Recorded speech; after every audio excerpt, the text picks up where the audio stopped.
Oi, tudo bem com vocês? Espero que sim. Hoje vamos conhecer um pouco sobre o gênero textual contos. O conto nasceu da literatura oral, popular. Eram histórias contadas ao pé do fogo, passadas de geração para geração. É um gênero textual muito popular entre os brasileiros, com narrativa curta e densa, rápida, porém envolvente. Em relação aos contos de origem popular, é impossível determinar quem foi o criador da história, a primeira pessoa que narrou os fatos. Já os mais modernos trazem junto o autor, quem escreveu o conto. Temos vários escritores brasileiros, como Machado de Assis, Clarice Lispector, Lígia Fagundes. Vale muito a pena conhecê-los. O gênero literário conto é estruturado como uma narrativa curta, que envolve apenas um conflito. Nessa perspectiva, o momento de maior tensão do gênero é chamado de clímax. Além disso, embora não seja uma regra, é comum que o conto apresente poucas personagens, espaço ou cenário limitado, recorte temporal reduzido. Os personagens podem ser tanto seres humanos quanto outros seres viventes, tais quais animais, plantas ou até objetos humanizados. Os personagens são os seres que executam e sofrem ações durante o enredo das narrativas. Muitas vezes é também o personagem o próprio narrador do conto. O narrador, ele pode tanto ser em primeira pessoa, pode ser observador ou onisciente. Em primeira pessoa também é conhecido como narrador-personagem, aquele que participa do enredo que narra, conta a sua própria história. O narrador-observador, ele não participa da história, ele é alguém que apenas viu e está contando como foi que aconteceu. O narrador onisciente, ele também não participa, mas ele sabe um pouco mais sobre a história. Ele chega a dar exemplos do que o personagem sentiu, do que o personagem viu, coisas que somente o personagem poderia dizer. O tempo, ele é o momento onde tudo acontece. Ele pode ser cronológico, onde apresenta uma sequência linear, com dias, meses, anos, horas, ou pode ser psicológico, de ordem sentimental, com imaginação, lembranças do passado. O espaço de um conto é, em linhas gerais, o cenário no qual os personagens executam e sofrem as ações que compõem o enredo, podendo ser espaço físico, ruas, praças, cidades, ou um espaço psicológico, condições socioeconômicas, morais e psicológicas. O enredo é definido como a sequência das ações que compõem a história, tendo o conflito, que é a situação-problema vivenciada pelos personagens da narrativa. Conto fantástico é aquele em que o enredo apresenta situações inexplicáveis, segundo as leis que regem a realidade. Nesse tipo de narrativa, o acontecimento sobrenatural está sempre presente. Os contos de fadas são gêneros medievais que ainda fazem muito sucesso. Por definição, esse tipo de narrativa tem personagens folclóricos, tais como fadas, gnomos, animais personificados e muitos outros.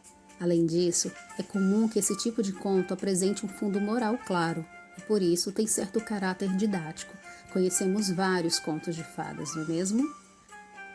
Nos momentos da narrativa, temos a situação inicial, que é a introdução, a apresentação dos fatos, o início da história. Temos o conflito, que aparece no desenvolvimento da história. Ele gera motivação ao leitor, ouvinte. Ele deixa aquela vontade de saber o que vai acontecer, aquela curiosidade. Temos o nosso ponto máximo do conflito, que é o clímax, e enfim o nosso desfecho, que é a solução dos fatos apresentados. Veremos a seguir um conto de Pedro Antônio de Oliveira, nascido na cidade de Belo Horizonte, em Minas Gerais. Ele é jornalista e escritor, mas gosta de se definir como criador de casos. Para dar no pé, foi publicado no livro Uma História, Uma Lorota e Fiquei de Boca Torta. Para dar no pé. Da varanda lá de casa eu a avistava, linda, exuberante e charmosa. Nela moravam bem-te-vi, pintacilgo, pombo, juriti, marimbondo e formiga alpinista. papagaio de seda também, desses do mês de julho, que em vez de ficar requebrando no céu, decide embaraçar a rabiola nos galhos mais altos e ficar por ali mesmo. Teve um que gostou tanto de morar na árvore que nunca mais foi embora. No meio do ano, começavam a aparecer pequenas flores naquele pé de manga. Os frutos só chegaram em meados de dezembro. As chuvas do fim de tarde muitas vezes aprontavam, jogavam no chão as suculentas frutas. Umas se esborrachavam feio na lama. A dona Tina, na manhã seguinte, distribuía tudo entre a vizinhança. Era bom.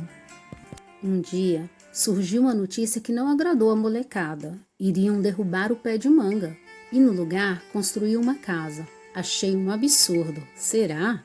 Os bichos ficariam sem lar, o ar sem oxigênio e eu sem minhas mangas.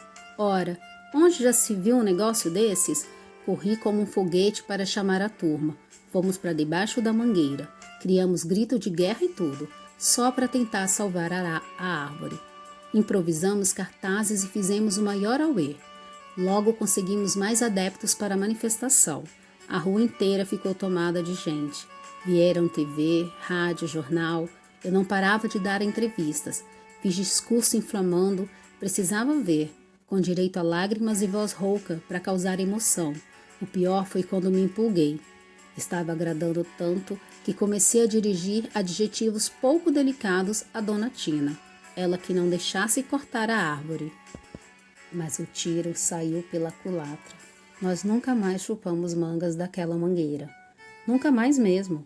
Dona Tina ficou irritada com as coisas que eu disse a respeito dela durante o protesto. Berrou para a vizinhança toda ouvir que se arrependeu amargamente de ter plantado a mangueira e falou ainda que, se pudesse, plantaria a mão na minha orelha. A notícia boa é que o pé de manga não foi derrubado. Os bichos não ficaram sem lar. O ar não perdeu oxigênio. A ruim é que tudo não passou de boato. Ninguém jamais quis destruir a árvore. Dá para acreditar? Veja que mico! Ah, por falar nisso, tem mesmo um mico morando lá nas alturas. O danado vive bem, chupa manga que só vendo. Quem sabe não pinta uma amizade e ele arremessa de lá umas frutinhas pra gente? Porque manga, de agora em diante, só assim. Descobri que espírito ecológico não combina com fofoca. Muito legal esse texto, né? E agora uma dica. Vocês viram que no texto tem algumas palavras que a gente não usa no nosso dia a dia com tanta frequência? Você também já deve ter percebido que na leitura de alguns textos a gente encontra palavras que a gente não sabe o significado. Pois aí vai uma dica. A gente deve usar o dicionário. É um ótimo meio de descobrir novas palavras e tirar muitas dúvidas de como se escreve elas, por exemplo. E vocês? Tem alguma palavra que vocês não conheciam no texto? Fala aí pra mim.